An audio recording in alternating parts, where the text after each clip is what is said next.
What's up, guys? George here from George the CS Guy, and welcome to Lesson 2 of our Intro to Java series. So today we're going to be learning about basic arithmetic. And basic arithmetic is just like it was in elementary school, or for me maybe middle school. I don't know. First you do parentheses, then multiplication and division, addition and subtraction. Really simple stuff. Notice how I left out exponents. That's actually a little bit more complicated. We're going to cover that in a future lesson, but for now let's just do the basics. So you'll notice here I have my Eclipse workspace open, and sorry, I just had to clear that. That was from a previous project I was working on. We're going to create a new project. So hit the same button like last time. Yep, a Java project, and let's call it Basic Arithmetic. All right. Finish that up, and like last time, double click on it to open it, right click on this src file, and we have a new class here. Let's call it Basic Arithmetic.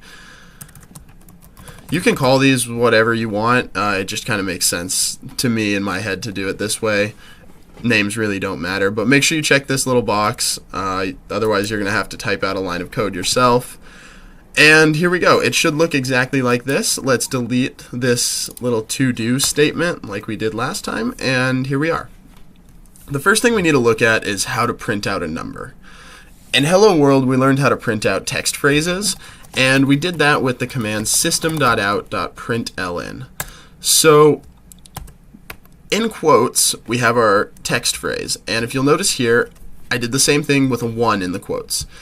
1 is a number? Sure, but the quotes make Java treat it as a phrase of text. To print out just a number, what we have to do is the exact same method, system.out.println, but no quotes.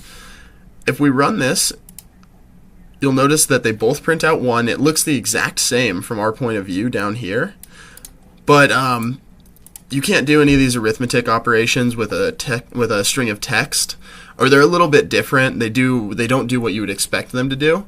So we want to make sure we're treating these as numbers. Let's go ahead and take a look at addition and subtraction.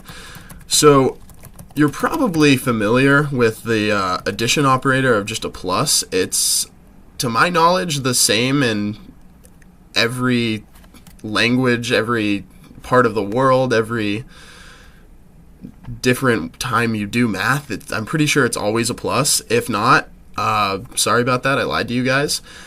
But yeah, so 1 plus 1, we know that that's going to print out 2, or it should at least, and it does. Awesome. So that's exactly what we would expect, and the subtraction operator is the minus sign, just like you would expect. This little dash, we'll do 3 minus, let's do 4 minus 1, print that out. Hit the run button, and cool, we have a 3. So exactly what you would expect. And multiplication, again, really simple, same thing. Let's do 3 times 5. The multiplication operator is this little star, and that's going to give us 15. Just what we would expect. So now let's take a look at division. Division is a little bit more complicated, so I'm going to type out 2 examples here. And the division operator is the little slash mark. So we're going to do 4 divided by 2, and then we're going to do 5 divided by 2. Now, if we take out our calculators or do these in our head, I think we can all do that. We should know that 4 divided by 2 is going to be 2. And 5 divided by 2 is 2.5. So that's what we're expecting. And what do we get? No, that's weird. So we get a 2 for both. And why is that? 5 divided by 2 is definitely not 2, it's 2.5. But Java does something called floor division. Floor division rounds down to the nearest whole number. So 2.5 rounds down to 2, 3.9 would round down to 3, etc. There is a way around this. You can just change one of the numbers a little bit. You just have to add something to it the way it's represented, and it'll work. But I left that for a homework assignment. Check it out, see if you can figure out what's going on. If not, I'll explain the answer to that one in the next video. So yeah, check that out, and email me at george.csguy@gmail.com.